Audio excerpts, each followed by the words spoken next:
Hello everybody and welcome to the Poetic Paranormal Podcast. I'm Visualsbyshea. I'm here with Stacey and Michelle. Hey. And tonight we're going to be discussing The reasons that we got into the paranormal field, some of our experiences we've had, some of the scary experiences we've had, some of the happiest experiences some of us may have had, and of course, places and stories from around Tassie with a bit of a twist. Let's get into the spookies. Yay! You must have been up at the stop up on the Midlands. I've done so much research on that. Right. So, story goes back in the 90s, there was a group of fellas that were into fellas and they got attacked. Right. There's a fella that's also buried around there. I don't know what his name is. I think it was about in the last 10 years. So there's this guy goes there to do a hook up with this guy he's seeing. And when he turns up there, he goes into the toilet and he starts, doing his thing until his mate turns up. And as he's doing that, he feels someone come into the toilet next to him and there's like a glory hole in the middle. And so he puts his old fella through thinking it's Tim. So Tim is the guy we're talking about. So there's Tom and Tim. Tom's already there, waiting for Tim to come in. Right. So he puts his penis through, waiting for Tom to come in, and he starts feeling someone's playing with it. And so he goes, "Oh, it feels nice. What's your name?" And he goes, "My name's Charlie Bill." And he goes, "Oh, that feels fantastic." And so he goes, "Oh, I've had enough of this foreplay. Let's have sex." And he goes up to a toilet door, and there's no one in there. So he runs out of the toilet, going like, "What the fuck's going on?" And he goes into the car park, and Tom starts pulling up in the drive into the car park. And so he runs back in the toilet, going like, "What the fuck's going on?" And he heard a laugh come from inside the toilet. You can look it up. I can send you the links. It is a true story. Yeah. Wow. Yeah. And so I was gonna make a reel the other day to actually tell that story. And how insane is that? So you've talked about this multiple times, that toilet. Yeah. Can you quickly put the story at St. Peter's Pass? It's got the creepy feel like you go in there and you don't want to go in, but you know you have to because you've got to go to the toilet. I think we should do a paranormal investigation there. I think we should. Yeah. That would be a really good place to do a paranormal investigation and maybe like a live little doco there or something. Yeah. I don't know, it's Podcast maybe from there. Yeah, I just feel like the story is cool. And what we should do is, when we do our podcast, we should actually set up equipment around us too. Yeah. That's a cool idea. So we're actually in the Hobart Comic Penitentiary in the kitchen right now, discussing Doing a test off. Yeah. Yeah. And we thought we heard, you just got touched on your head. I did. But I just thought I heard, it sounded like someone moving a chair on the floorboards. Did you guys hear that too? That's what I thought I heard. Maybe it was. Maybe they're moving the ghost door room to another room. Oh, please don't do that. That was hard work. Why would you do that? What would you say is your most scariest experience here at the Hobart Comic Penitentiary? My most scariest experience here is, oh my god, probably watching a guy be scruffed and thrown up against the wall. But that was when I first started, so it's probably why it's my scariest one. Yeah. It takes a bit more now to actually freak me out. How about you, Michelle? My scariest would have to be the time I got jumped in the toiletry compartment. So. I think that was like our first time of investigating together, all three of us. Was that then? Yeah. Yeah, Shay was here. No. That was the one with the other person that was. Oh, yep, right, okay, yep. These What's places- the first one that comes to mind whenever someone says, what's the worst thing that happens at the penitentiary? For me, or just in general? For you. There's too many. That's the problem. What's one, if I, right now on the top of your head? I don't know, because it's a vacuum. It's like a vortex. No matter what you think is the scariest, it levels itself up. Like the most common thing you feel in here is like you're being, I guess, followed, but you're on the right path, but they're just watching you, making sure you're doing the right thing. Because we know from experience, we've had our little like arguments or we've disagreed on something like that, the anger will build up and we have to leave. Yep. But when you know you're doing the right thing, it's welcoming space. Yep. But do you sometimes feel that you come to the penitentiary and you leave with a different attitude from being at the penitentiary? yeah, this place is a vortex. Do you feel like it drains you sometimes? Yeah. You spend too many times in a row? Yeah. Too many days in a row in here? Do you think it drains you? Yeah, completely. Yep. It's an insane building. So where is the most place you feel that actually drains you? Probably the chapel.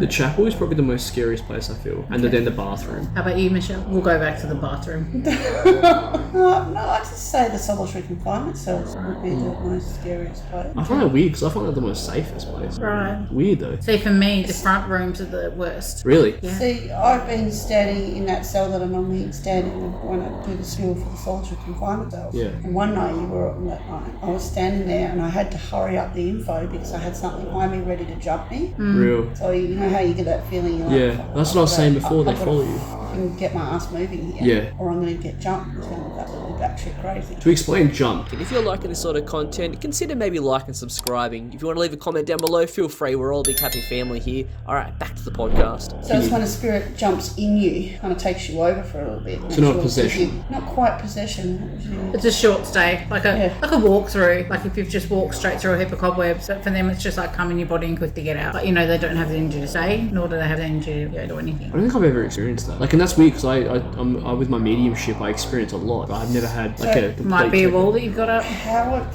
feels is like you're about to pull out. You're about to. Oh yeah, I've had those moments. Yeah, but I've that's never had what that. it feels like. Yeah. Like I said to Stacey, I've got to get out of here. I've got to go. I have to get out. Then it jumped from me to Stacey, and then it jumped to the other paranormal person that we had. Like, Yeah, nah. What's the funniest thing that's ever happened to you guys in here? Just us having a good time. You have to have your phone on airplane mode. But yeah, probably like this sort of stuff when we can laugh Apologise. and we can talk and About not having your phone on aeroplane mode. that's right. But my most favourite part about like doing what we do is the fact that we all get along really well. Yeah. Like there's no like God complex between us. Like yeah, I'm a bit of a dickhead, but like I get to do it with people that I care about, and it goes back ways. You know, it's not like one of us is egotistical better or whatever. Everyone's See, strong. I don't feel like I walk into here and be like, okay, I own the tours, so you have to listen to me. Yeah. Because it's not like that. No. I mean, it's like, you know, Michelle and me have been good friends for way too long. 2018. 2018, yeah. So, you know, and we got along from the word get-go. And it's weird too, because like how a year ago I came on tour Yeah. as like a random dude, Yep. and now we get to travel all of us. Yep. Yeah. It's weird. It's not weird. It's a cool thing that like Yeah. It's how everything links up. yeah. Yeah, They it's all like, link you know, up there's together. all little things, hidden things in between, like your mum taking care of my sister. Yeah. Previously. Yeah. Yeah, that's really cool. You know, and like we where we must have known each other. in a previous life. You too. Yeah. Yeah. It's like when we met, we were like,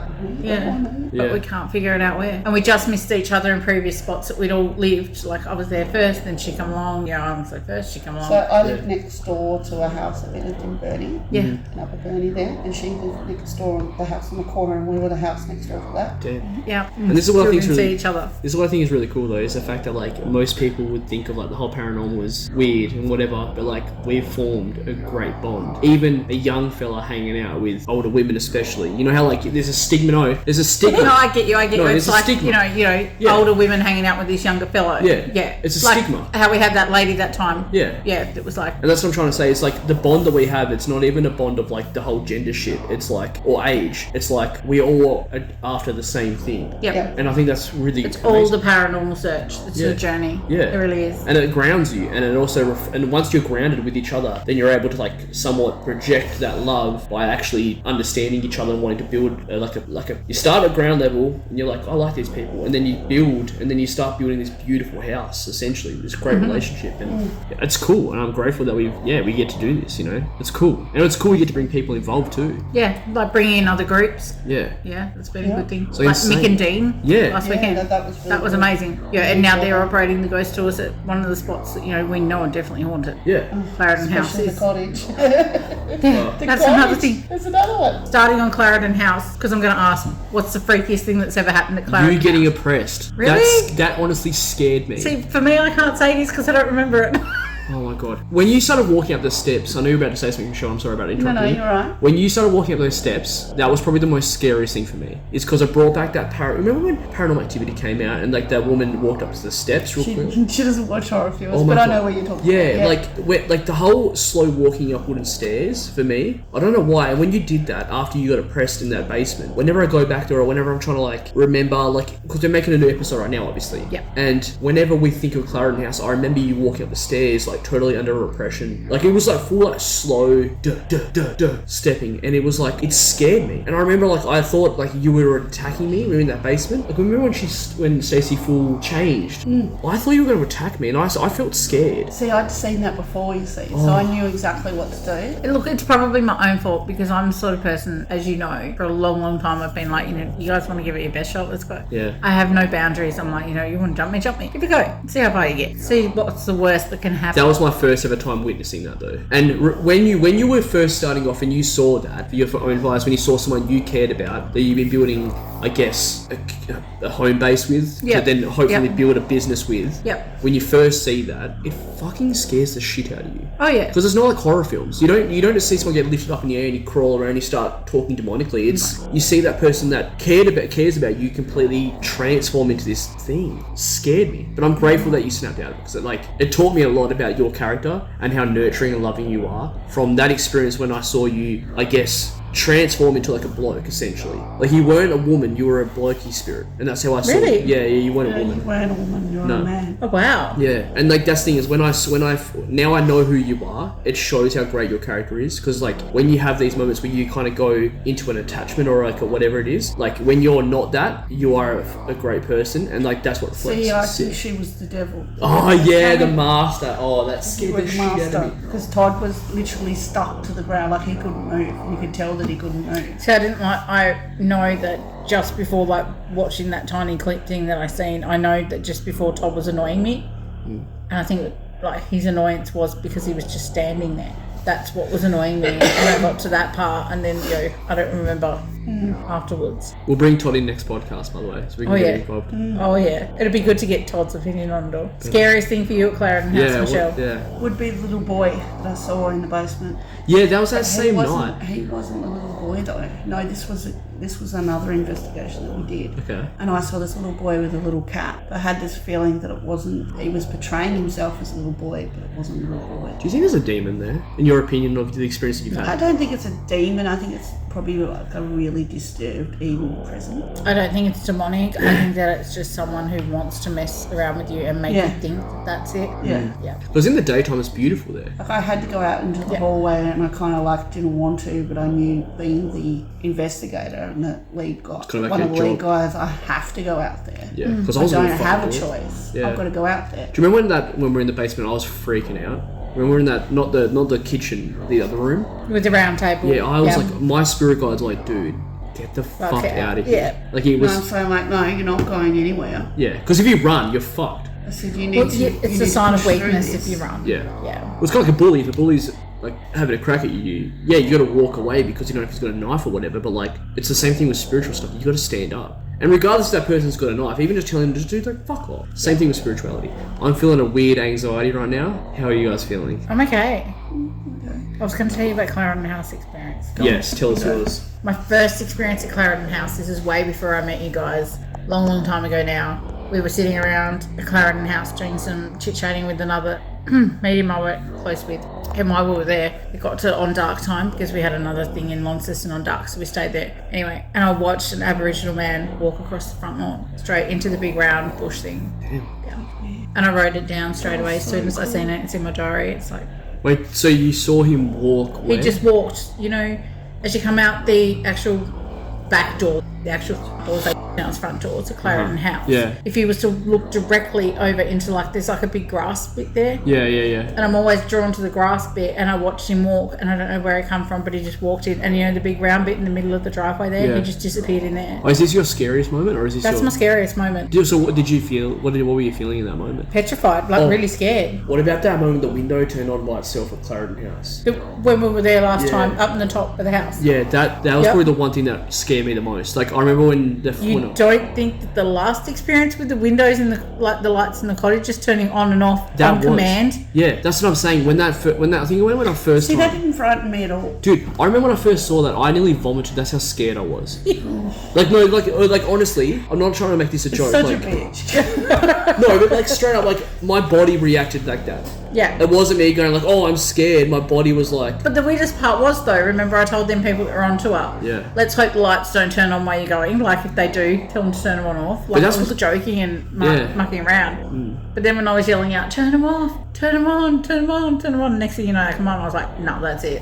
We're going home. it was scary. That was the scariest. Really? That's when I decided from that point on, I'm like, if you can turn lights on in a house on command, Yeah, that's a mate, cross. you can throw me around Clarendon House all Yeah. night. I'm going home. And the weird thing was that we didn't even get to investigate that, and no one's been inside that house that was going on. So maybe that could be the next thing for us. Maybe we face our fears and we actually sleep in the cottage. Oh my god. Do you reckon they'll let us in there? I reckon so. I know a lady who knows a lady.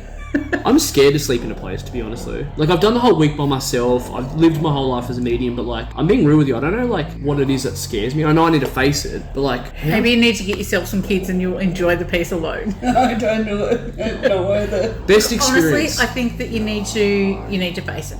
Yeah. Do you believe, like on a different note, do you believe that spirits can travel from this place to another place and be like, hey, these dickheads are coming up your way this weekend, give them hell? Yep. I don't know. Probably not. I reckon they can. But how do they travel? On a cloud. How do you travel? See, my granddad travels from my house to my parents' house, and then he'll go to Launceston and be with my sister. Do you think they just think of that person and they just manifest there with that person? True. Maybe what they do is like, you know how there's like the storms take clouds. Like, you know how our theory is when there's a storm, it drops rain or electricity into a property, then that charges the property up for spirits to then use it as a, I don't know. Yeah, it's a ghost train. What if Or an elevator. because Hobart, it's so haunted that when there's a storm, it drops the weather, then picks it back up, and then that's how they travel. True. Could be. But me being me, I believe that, they want to go to someone, all they have to do is think of that person and they're with them. Or that spot and they're there. My next question is, why are they there? Because something keeps them there. Maybe they're happy in that spot there. They believe that a lot of ghosts, that if they're stuck in that spot, it's because, that's where they've done their baddest thing. But and a lot of people choose to be there because it's a happy spot. But what's the current? What's the, if it's energy we're talking about, spiritual energy, Right. what is the beat? What is the rhythm that they're attached to? I don't know. And how No do one they knows. fall? That's why we're trying to find it all. And that's why you should subscribe to our podcast and our YouTube channel, and also follow all our socials while you're here. That's right. Because we are doing this not only just for our own curiosity, but to hopefully help people. And I mean, if other people have got answers to this or know more than we know, reach out. Yeah. But the Let us other know. thing that we didn't mention is that really cool experience that we had at Clarendon House. Which one? Well, oh, the basement thing. With the window? With the window. Yeah, there was me, Michelle, and another Another person, and we were there watching, looking out the window, and then all of a sudden we were like, the roses look amazing, like in the wind, just blowing backwards and forwards. Only for me to shine my light outside to realise it was a brick wall in front of us. There was no roses there. Roses were up above. That's the cool thing about the paranormal too. You have these moments where it completely it changes you or it scares you or whatever. But the supernatural and the paranormal, there's moments which you would agree that are beautiful and they're calming and they're loving. I think that's also why we continue to do what we do. Maybe our first podcast needs to be of us talking and introducing ourselves and telling people what brought us into the paranormal field. Yeah. Well, this is kind of like a podcast already. I think we're already nearly 20 minutes in. And we've already got all professional on this shit. No, we're not even in our But PJs. we're in 20 minutes now. But yeah, I think we need to make a podcast. But we need to find a See, table. I've always believed in Spirits. Yeah, always. Ever Oh, since yeah. I was a little kid. I remember. To Sorry. finish the last 10 minutes, what? Obviously, you said that just then that you've believed in them your whole life since you were a kid, but what made you? There has to be something that turned you to make you believe in them. Do you remember that triggering time? I was 14, 13, seeing a man at the end of my bed. I remember I was in school camp for outdoor education, went to Port Arthur, and I saw a chain gang walking through the welcoming centre in a chain gang, and I just thought that was they. When you go to Dracula's and they all dress up in costumes. Yeah. I thought it was just one of those things. And I remember I was just watching this chain gang walking through in Port Arthur they have the photos and little descriptions and stuff. Yep. Yeah, I saw a chain gang walking through and they were just real dirty and smelly, and I was just like, what the fuck's going on? And I think that was my first time I was like, I think I've got an ability. And then having the man at the end of my bed when I was 14, I had to sleep in my mum and dad's room until I was 18. Yeah. Just because you can laugh and you can bag me No. out. But I couldn't sleep as a kid. I had to have mum to be in my bed with me because this man would always be there. And see, mum has had the same thing happen when she was young. Right. She's had the same person in her room. Got the same gift. Yeah, so me and mum have the same gift. And the crazy thing is too, went to a medium, and this medium's I was in a medium's office, and they said to me I can't remember what they said to me, but they were talking about my spirit guides, and I had a moment where I could hear a woman tell me to leave this space, come home. And this lady said to me your mum travels with you when she's not even in body space or human space. Makes sense? Wow. Yeah, so me and mum, we can travel with each other astral projection when we're awake. Wow. Yeah. See, I've got a very, very strong mother's instinct. Yeah. You both do. I already know when one of my kids are up to no good. See, one of my kids went missing in the bush. Damn. I saw him in the dock. Yeah. Yep. In the dog. In the dock. Yeah. Oh In the shit. courtroom. And I was like, shit. That'd be scary. That was pretty scary, that one. And I called on my aunt who'd only just passed. Wait, your son that's alive, you saw in him. the dock. What? And I was like, what? No! Did he say anything to you? No, he was in the dock. The dock in the courtroom, where he wouldn't have been because, He was alive. Yeah. He still is alive. but he wasn't there physically. He wasn't there physically, but he came I saw him in the dock. Was this a tour? No. Then I got a phone call from my husband to say that he'd gone. But where were you? Were you here? I was here doing my first ghost tour on my own. And so you opened the door. So I was in the courtroom and I turned around because I was setting up. I turned around and there was my son in the dock. Fuck that. That's how strong my mother's instinct is. When I was on the Spirit of Tasmania when we were doing our road trip to WA and back, I had a vision, I had a feeling that one of mine was out of bed. I opened the door and there's my son Jack standing there, ready to nick off upstairs and have a look around. Damn. See, the thing is, that's not mediumship though. That's just Mother's Instinct. It's just instinct. But to see your son in the dock, Yeah. how is that possible? I don't know. To this day, I don't know how. But is that a shapeshifter though? If we're talking spirituality. It'd be similar to what you and your mama, like when you. Yeah. Yeah, it'd be exactly the same thing. So maybe your son, is this Jack? No, this is Noah, the one I saw in the dog. Okay, so he's the second youngest? Yes. What if you guys have what me and Mum have, where we can travel together, I guess? Might be. True. What about you, Stacey? What was the turning point for you that you were like, okay, this is it? Oh wow, really? What was the first time you were like, okay, everything the government's told me, this isn't real? You know Mother's what I'm Day. saying? My Mother's Day, honestly, I was laying in bed and I still remember this. I don't even know why it's so bad, but I was laying in bed and it felt like a kid had went put across my bed and just plonked down. And I was like, oh, Keith, Mum will get up in a minute. But I turned around and there was no one there. Keith is your youngest son, by the way. Yeah. Yeah. And there was no one there at all. But I know I felt someone walk across my legs and plonk down beside me. And this is related to the child. So Keith was a twin. Yeah. And we lost the other one. So it's only Keith. But it was Mother's Day and I was laying in bed and I was like, I always sleep in every Mother's Day, get up and I clean and no one's allowed to disturb me. It's my rules for Mother's Day. So that's why I was like, I'll get up in a minute. There was no one there. Damn. Then, I've had a guy I reached out to a medium, which is how I joined the paranormal stuff. And she told me exactly what I just told you guys, but I hadn't actually spoke to her on the phone and told her that. Like I just reached out and said, I was having a bit of paranormal activity. Oh, I'll give you a headache. Can you help me? And she was like, yep. And that's what happened. And then, I started investigating. And then the next thing I seen was a man standing outside of my bed. The craziest story you've ever told me is the Seb with the horns on his head, which is your oldest son, by the way, to the listeners. And remember, I stayed at your house the first night. I think we went to Clarendon, maybe? Mm-hmm. That road trip, you guys took me on my first ever road trip. That was when we started working together. Mm-hmm. And you guys were trying to test my abilities. Yeah, and, as we do. Yeah. And I remember we went to bed, and I remember I was in Seb's bed, sleeping, and the footsteps that run up and down your hallway. Yes, that's a common thing. That is insane. I remember waking up and I pushed Todd. Todd's our friend, by the way, to the listeners at home. We use his bait. We're in his room, and I remember I woke up and I could hear, I thought it was Keith just running around, which Keith never leaves his room, by the way. Yeah. And I could hear a kid kind of doing the whole checking on us to see if we're awake to then go get food. That's what it sounded like. A kid going I'm hungry, I want to make sure everyone's asleep so I can go steal chocolate. Yep. That's what it sounded like. Yep. And then I could hear an adult, which I thought was you, going get back to bed, Keith. That's what I thought was going on. And I remember I woke up Todd several times. So we can, if this is our first episode, then cool. We'll get Todd in a second. We can clarify this story. Yeah. Because Todd is a skeptic. He believes ghosts are real, but he doesn't believe that we believe. I don't know what he believes. I do, but I don't. It's a big story to get into. But he can clarify this story too because he was awake when we both heard it. I haven't heard it since. Have you guys heard it since? No. Which is weird. Every now and again, I have had, and I mean, we can obviously bring hubby in for a podcast as well. Yeah. There was a night there where I left here and went home, and as I walked through the door, everyone knows my dog, he sooks for me to come in. He wouldn't let me through the front door, he bailed me out, teeth out, everything, to the point where we had to put him outside. Ragnar? Yeah, he had me bailed up on the back of the couch. I couldn't get through the door. And so we put him outside, and then, he calmed down, and then we were just being a bit silly, and being well, if something come home, they'll be able to close the door.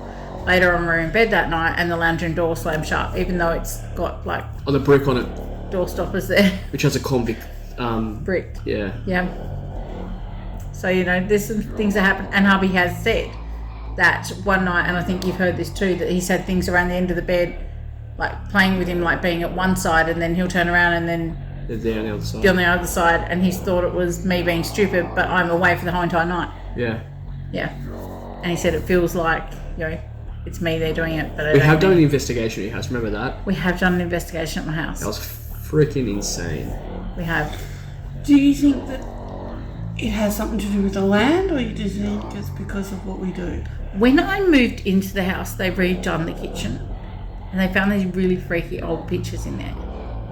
And they were like people walking like with a coffin to the gravesite. I destroyed them. I burnt them. Because they were really freaky.